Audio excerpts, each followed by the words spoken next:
Guys, आप सभी को मेरा नमस्कार। जैसा कि आप लोग इस चैप्टर में कुछ इसके पहले बेसिक जानकारियाँ प्राप्त कर चुके हैं, जैसे कि एरिया वेक्टर क्या होता है, अर्थात क्षेत्रफल वेक्टर, समतलीय कोण क्या होता है, घन कोण क्या होता है, गॉस की प्रमेय क्या होती है, गॉस के नियम। तो इन सब चीज़ों के पढ़ने के बाद हम आज के लेक्चर में यह पढ़ेंगे कि गॉस के नियम के अनुप्रयोग कहाँ कहाँ पे होते हैं।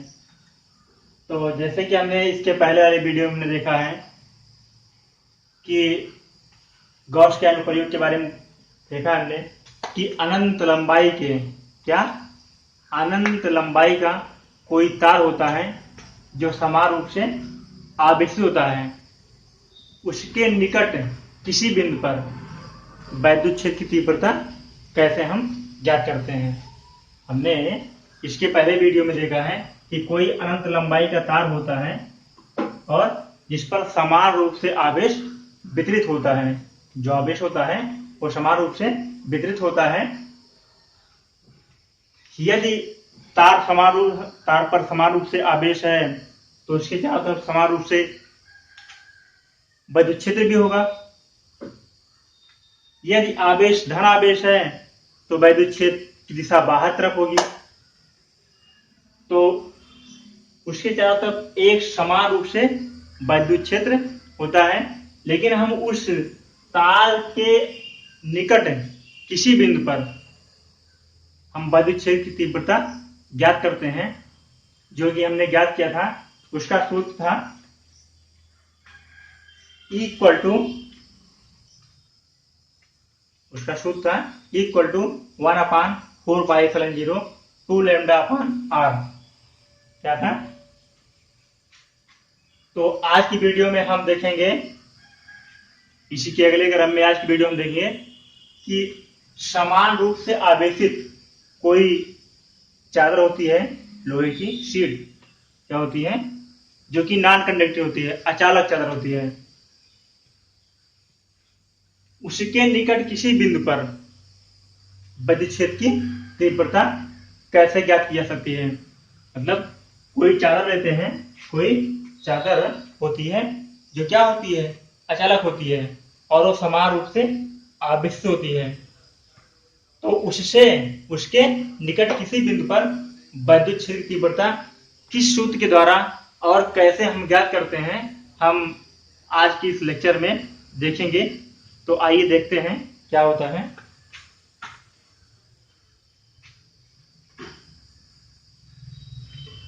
लिखते हैं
क्या देखे जा रहे हैं, अनंत विस्तार की समान आवेशित अचालक चादर के निकट विद्युत क्षेत्र की तीव्रता।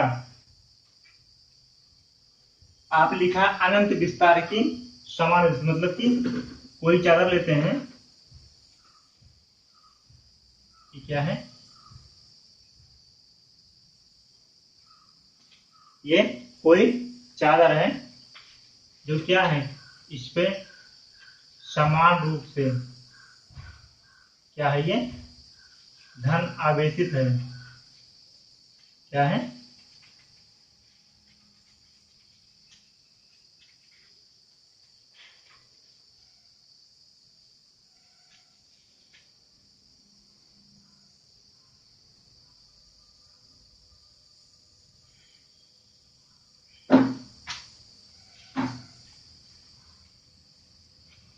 ये कोई है अनंत विस्तार की समान रूप से आवेशित अचालक चादर है, जिसका क्षेत्रफल क्या है, ए है, जिसका क्षेत्रफल ए है, और जिसका आवेशित घनत्व क्या, आवेशित पृष्ठ घनत्व क्या है, सिग्मा है। क्या सिग्मा, क्या है, सिग्मा। इसके निकट किसी बिंदु पर क्या, इसके निकट किसी बिंदु पर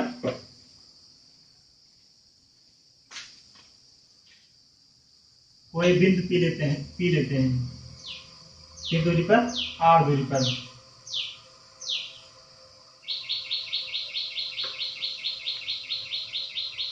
और इसी के समान इसके विपरीत पी डैश से बिंदु लेते हैं। क्या लेते हैं? पी डैश लेते हैं।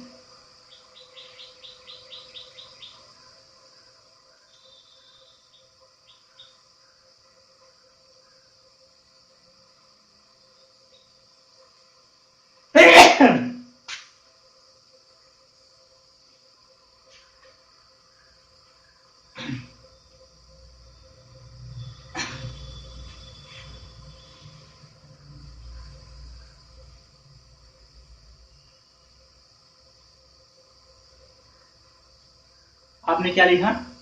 आपने लिखा है अनंत विस्तार की समान आवेशित अचालक चादर के निकट क्षेत्र की तीव्रता। तो हमें जो चादर है, चादर के पृष्ठ से आर दूरी पर कोई बिंदु पी लेते हैं, जहां पर हमें विद्युत क्षेत्र की तीव्रता ज्ञात करनी है। ये कोई बिंदु क्या है, पी है, जहां पर हमें विद्युत क्षेत्र की तीव्रता निकालनी है। और यहां से यहां की बीच दूरी आर है, और इसी के ठीक विपरीत अपोजिट साइड में इसके पीछे चादर के क्या, पी डैश बिंदु लेते हैं। और इन दोनों के सम्मिलित एक हम क्या खींचते हैं, गॉसियन पृष्ठ, अर्थात एक बेलनाकार पृष्ठ खींचते हैं, जो आपको चित्र में दिखाया गया है।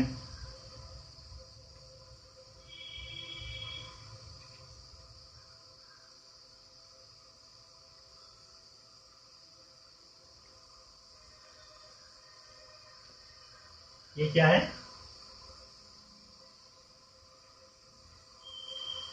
आवेशित अचालक चादर।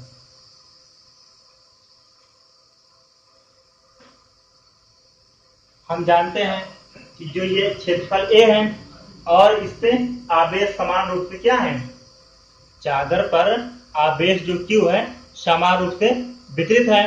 तो इस पृष्ठ के लंबवत क्या होगा, वैद्युत क्षेत्र ई होगा। क्या, वैद्युत क्षेत्र ई होगा।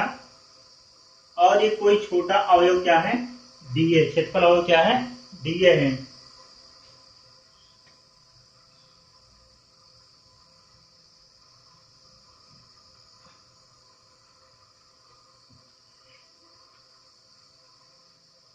अब इस क्योंकि ये जो चादर है समान रूप से आवेशित है, इसके दोनों तरफ जो विद्युत क्षेत्र ई है वो भी क्या होगा, समान होगा। तो जितना क्षेत्र इस साइड होगा, इसके इतना ही चादर के दूसरी साइड विपरीत क्या होगा, उतना क्षेत्र दूसरी साइड पी डैश पर भी होगा। क्या होगा, पी डैश पर भी उतना ही विद्युत क्षेत्र होगा। तो हम क्या करते हैं, P और P डैश पर एक हम क्या करते हैं, गॉसियन पृष्ठ खींचते हैं। क्या, गॉसियन पृष्ठ खींचते हैं, जो कि बेलनाकार है। हम जानते हैं कि जो चादर है ये समान रूप से आवेशित है, इसलिए इसके चारों तरफ प्रत्येक बिंदु पर क्या होगा, वैद्युत क्षेत्र भी समान होगा। वैद्युत क्षेत्र की दिशा किधर होगी, वैद्युत क्षेत्र की दिशा चादर का जो क्षेत्रफल है क्षेत्रफल के लंबवत होगी। अर्थात यदि चादर ऐसे है तो क्षेत्रफल ऐसे हो, क्षेत्रफल की दिशा वैद्युत क्षेत्र दिशा इधर होगी। यदि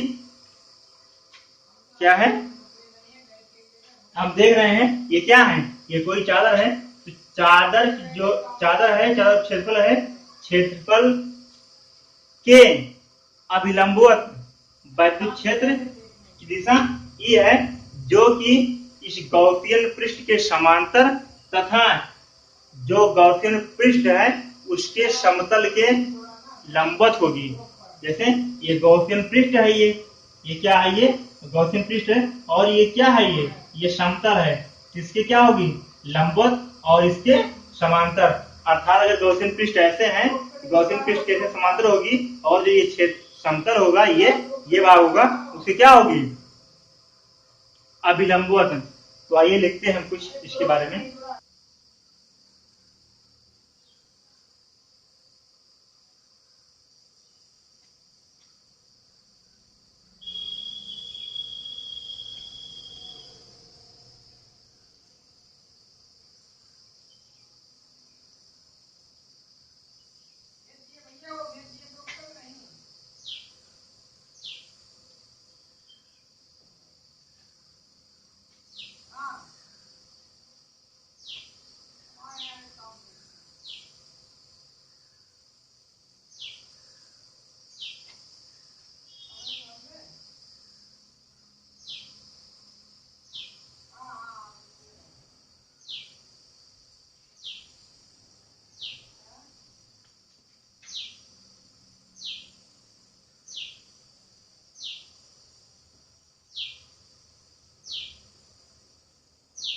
क्या लिखा आपने कि माना एक समान आवेशित अचालक चादर जिस पर धन आवेश अर्थात जिसके पृष्ठ पर धनावेश समान रूप से वितरित है और जिसका क्षेत्रफल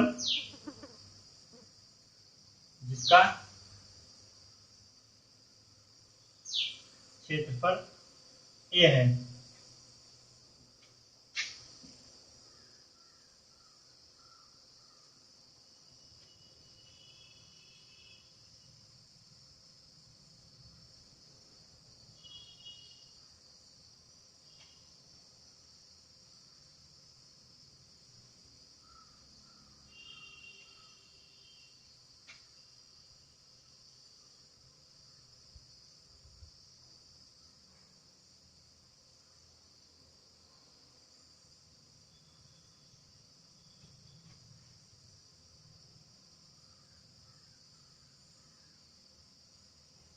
आपने क्या लिखा, जिसका क्षेत्रफल ए है तथा जिसके पृष्ठ के क्षेत्रफल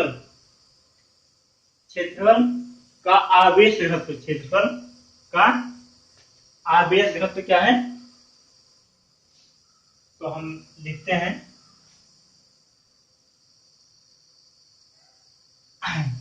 क्षेत्रफल के आवेश घनत्व का हम सूत्र लिखते हैं, कैसे आता है, लिखते हैं,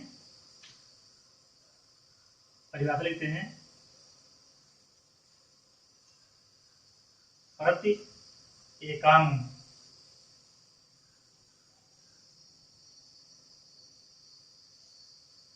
क्षेत्रफल पर वितरित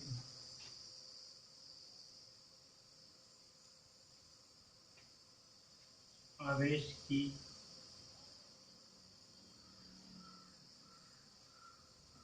मात्रा को आवेश कहते हैं, क्षेत्रफल का आवेश कहते हैं।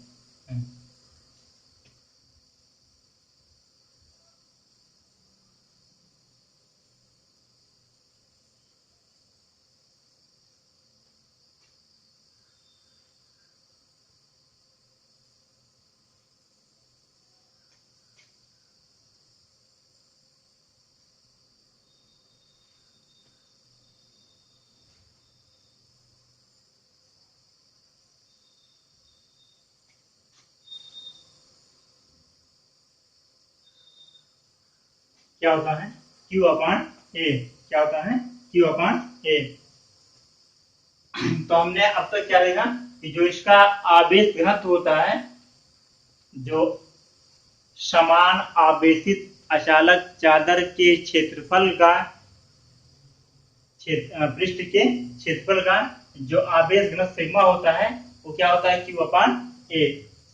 अब आइए हम देखते हैं कि कैसे हम विद्युत क्षेत्र की तीव्रता E को हम कैसे निकालते हैं, देखते हैं।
क्या लिखा हमने कि माना अनंत विस्तार की आवेशित अचालक चादर, मतलब जो अनंत विस्तार की आवेशित अचालक चादर है इसके पृष्ठ क्या अचालक चादर जिसका क्षेत्रफल ए है के पृष्ठ, मतलब ये जो पृष्ठ है इसका पृष्ठ से r मीटर की दूरी पर कोई बिंदु पी लेते हैं जिस पर हमें क्या ज्ञात करना है, क्षेत्र, विद्युत क्षेत्र हमें ज्ञात करना है।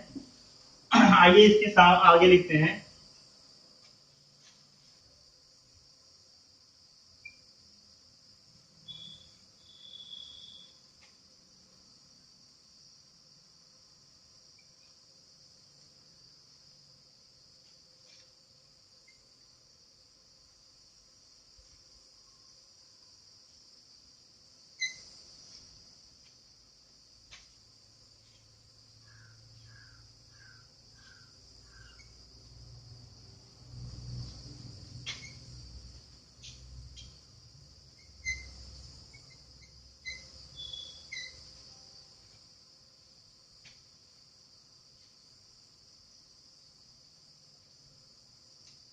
आपने क्या लिखा कि चादर के जो क्षेत्र पृष्ठ है, पृष्ठ के क्षेत्र मतलब पृष्ठ से आगरी पर एक बिंदु पी लिया और चादर के विपरीत विपरीत दूसरे तरफ क्या है बिंदु P के सम्मित एक बिंदु P डैश लिया।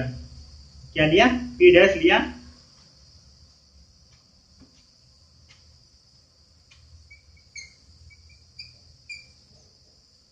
बिंदु P1 P डैश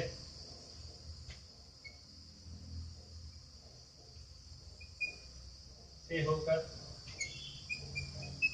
एक बेलनाकार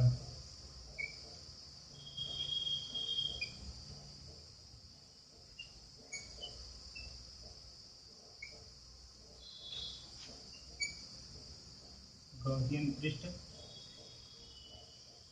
खींचा।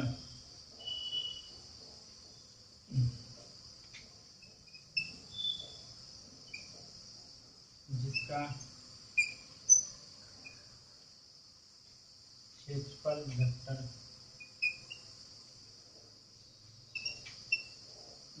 डी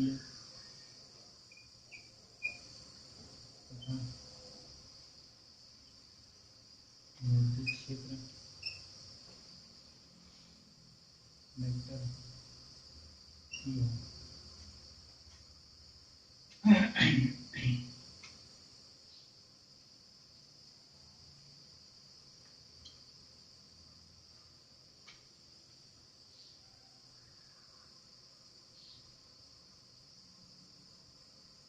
चूंकि लिखेंगे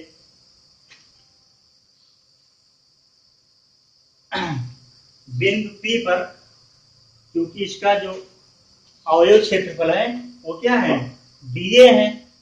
क्या है, dA है। और जो इसकी विद्युत क्षेत्र है वो क्या है, वेक्टर E है। तो ये अगर छोटा अवयव क्षेत्रफल है, क्या है, छोटा अवयव क्षेत्रफल है, तो यहाँ पर छोटा क्या होगा, छोटा विद्युत फ्लक्स होगा, अर्थात डी फाई। तो बिंदु P पर क्या,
उल्टी क्या होगा, vector E dot vector d ए। इसी प्रकार क्या, इसी प्रकार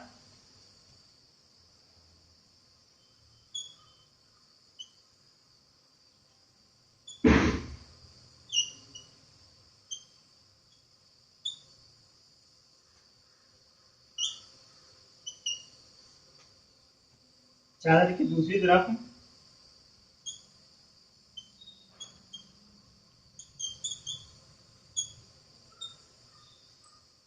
विद्युत फ्लक्स क्या होगा, क्योंकि जो क्षेत्रफल यहाँ पर है वही क्षेत्रफल यहाँ पर है, अर्थात यहाँ पर भी क्षेत्रफल अवयव वेक्टर डीए है और यहाँ पर भी क्षेत्रफल अवयव वेक्टर डीए है।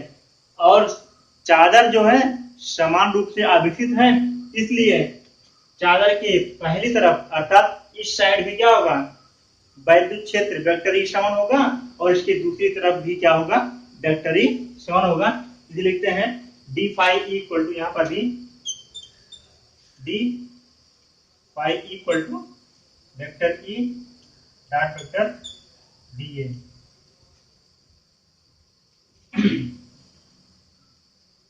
तो हम लिखते हैं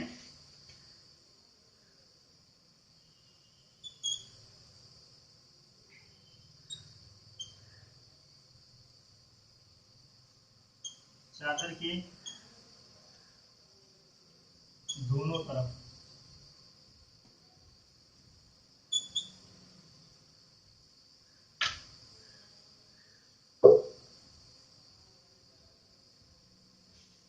कुल विद्युत बराबर,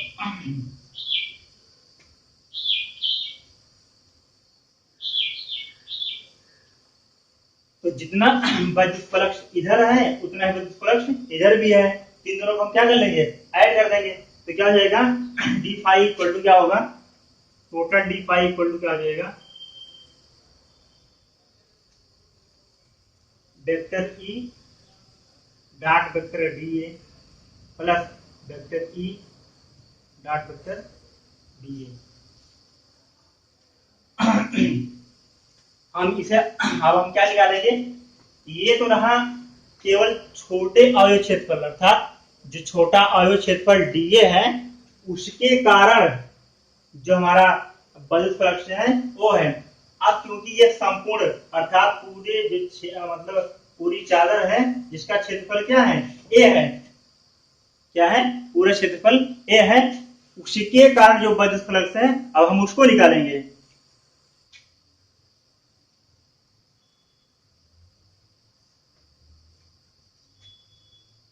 संपूर्ण क्षेत्रफल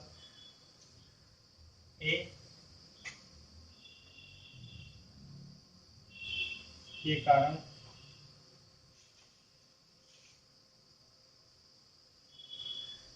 कुल वैद्युत फलक, मतलब जो ये टोटल क्षेत्रफल ए है, टोटल क्षेत्रफल, इस टोटल क्षेत्रफल ए के कारण जो बद्ध फलक निकलेगा वो क्या होगा, अब तक हमारा डी फाई, अब हो जाएगा हमारा फाई ई इक्वल टू हो जाएगा integral A vector E dot vector d A plus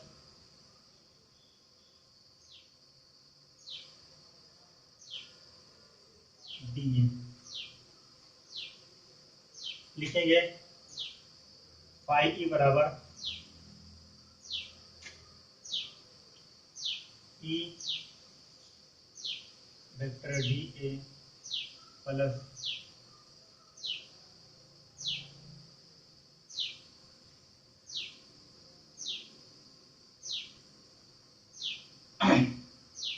चूंकि क्या, चूंकि जो ये लिखेंगे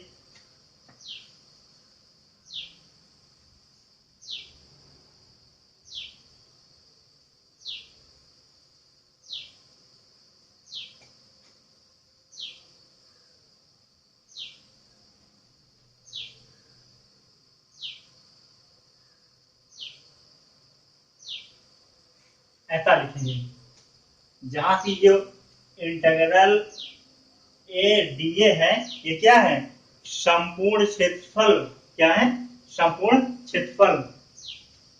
तो फाइव ई बराबर हो जाएगा टू ई ए।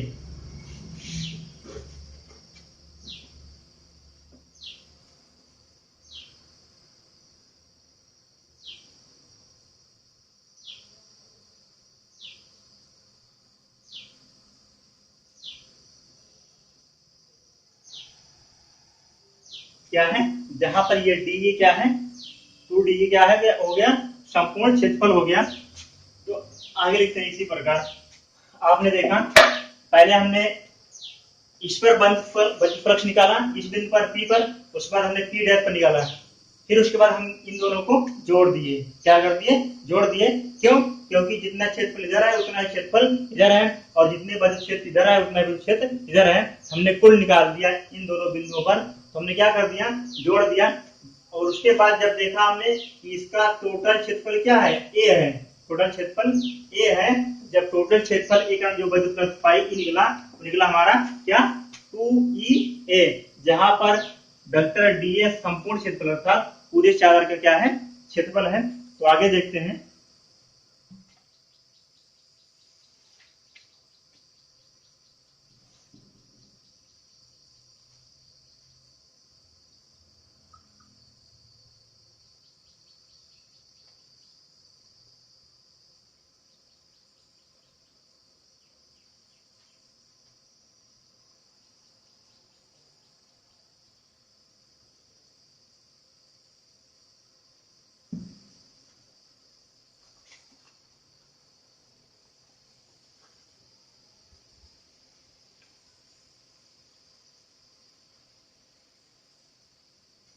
यानी कि ये क्योंकि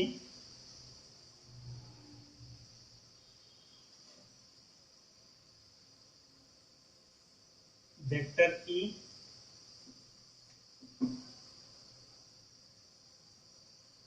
गॉसियन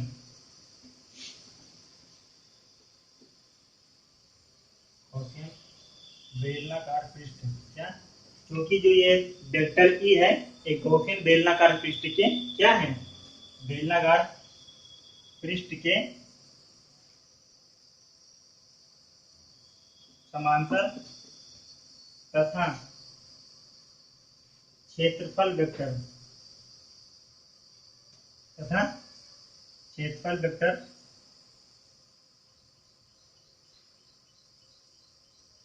डीए के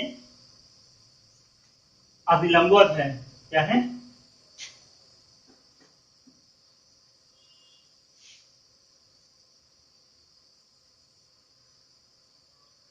इसलिए क्या हो,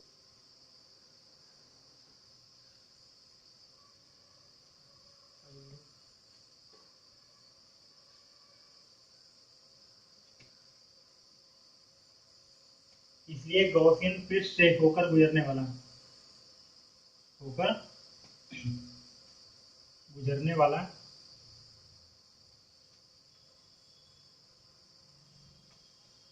वैद्युत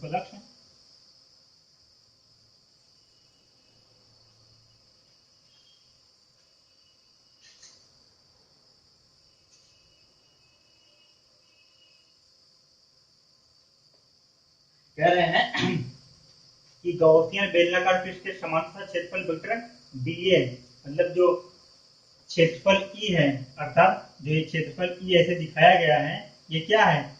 इस गॉसियन पृष्ठ के समांतर है। लेकिन जो ये डीए है, ये डीए इसे क्या है? अभिलंबवत है। क्या है? डीए के अभिलंबवत है, क्योंकि ये क्या है? जो इसका समतल पृष्ठ है, इसके क्या है? लंब है। तो इसके कारण क्या होगा? इसलिए गॉसियन पृष्ठ से होकर गुजरने वाला, मतलब जो ये गॉसियन पृष्ठ है, इससे होकर गुजरने वाला, जो गॉसियन पृष्ठ है इससे होकर गुजरने वाला वैद्युत फ्लक्स क्या हो जाएगा? जीरो हो जाएगा। इसलिए क्या होगा? फाइव ई बराबर 2 ई ए।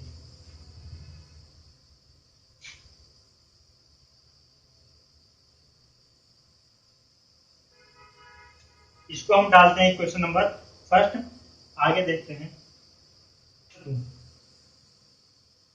हम जानते हैं कि गॉस का प्रमेय क्या है?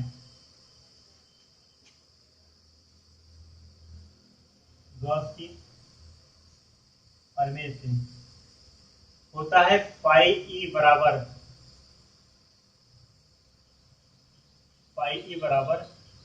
Q upon epsilon not. हम जानते हैं कि परंतु गॉस की प्रमेय से क्या है? फाई बराबर होता है क्यू अपान एप्सिलॉन नॉट, अर्थात एप्सिलॉन जीरो। जहां क्या है? जहां क्यू गॉसियन पृष्ठ के द्वारा, गॉसियन पृष्ठ के द्वारा बद्ध फ्लक्स, बद्ध आवेश है। क्या? बद्ध आवेश है। अर्थात जो क्यू है ये क्या है? गॉसियन पृष्ठ के द्वारा बद्ध आवेश है। लेकिन यहां पर क्या है? क्योंकि अभी इसके पहले हमने देखा कि क्षेत्रफल का आवेश घनत्व सिग्मा बराबर आपने क्या देखा था? क्यू अपान ए। यहां से क्यू बराबर क्या हो जाएगा? सिग्मा इंटू ए। यहां से तो हम लिख सकते हैं, हम यहां लिख सकते हैं फाई ई बराबर, जहां पर क्यू अपान एप्सिलॉन नॉट लिखा है वहां लिखते हैं sigma A upon epsilon not. लिखेंगे सिग्मा ए एप्सिलॉन नॉट, ऐसे लिख देंगे। ये हो जाएगा हमारा इक्वेशन नंबर सेकेंड। तो हम क्या करेंगे? इक्वेशन फर्स्ट और सेकंड को कंपेयर करेंगे। क्या करेंगे? कंपेयर, मतलब समीकरण एक और दो से। तो आगे हम लिखते हैं समीकरण एक व दो से। अब हम समीकरण एक व दो देखते हैं। Phi equal to sigma A upon epsilon nought equation number second है, और यहाँ पे phi E equal to 2 A E equation first है। इन दोनों से क्या हो जाएगा? लिखते हैं equal to sigma A upon epsilon nought, या ई इक्वल टू क्या हो जाएगा? क्योंकि हमें वैद्युत क्षेत्र ई निकालना है, इसलिए ई इक्वल टू क्या हो जाएगा? Sigma A upon 2 A E, sorry 2 A epsilon not. क्या किया, ई हमने एफेयर में दिया और सिग्मा ए एप्सिलॉन नॉट और टू ए इधर हम देखते हैं ये ए से ए क्रॉस हो जाता है तो ए इक्वल टू क्या आता है sigma upon two epsilon not. हमारा क्या निकलता है फार्मूला, वैद्युत क्षेत्र ई निकालने का फार्मूला निकलता है। देखते हैं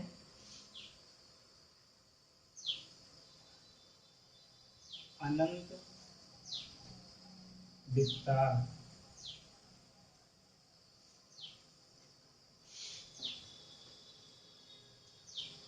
पे स्थित अचालक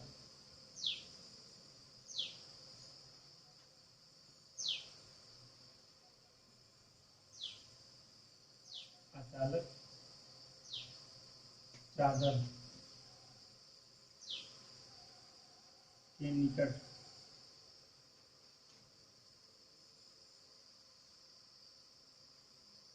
वैद्युत क्षेत्र E equal to sigma upon two epsilon nought, ये हमारा फार्मूला है। क्योंकि इसमें आर नहीं है, क्या इसमें चूंकि क्या है आर नहीं है,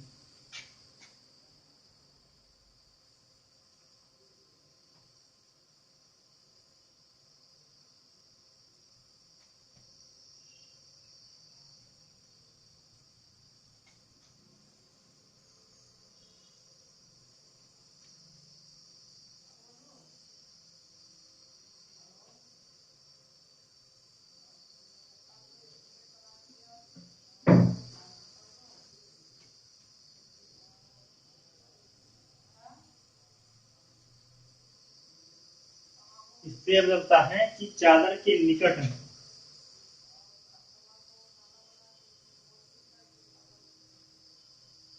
सभी बिंदुओं पर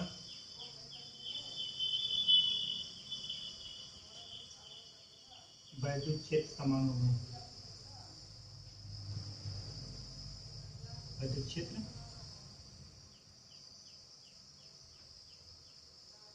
समान होगा।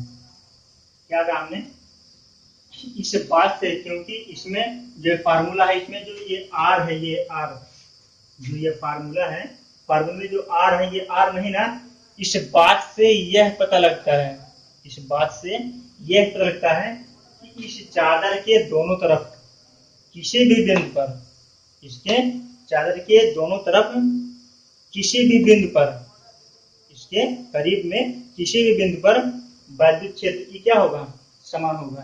यही हमारा आज का टॉपिक रहा।